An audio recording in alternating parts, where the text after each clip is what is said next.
Hello everyone, today I'm going to show you how to withdraw money from the ATM with your Revolut card. Make sure to watch the video until the end, not to miss any important details, like and subscribe.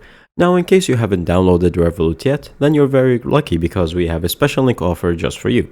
To download Revolut, all you have to do is scroll down until you see the first link in the description, or until you see the first link in the comment section below. Once you go there and you click on it, you'll be invited to this page where you can sign up with your phone number from any country that you would like, and you will receive a referral bonus and the best method to transfer money on your account. Now that you have set up your account and you're on it, all you have to do is go to the top right section where you see the card logo right there. And then from here, once you click on it, it will show you all your cards. And so you're going to find ATMs nearby if you have already ordered your card. To order your card, all you have to do is create a new one. And then from here, you're going to select physical.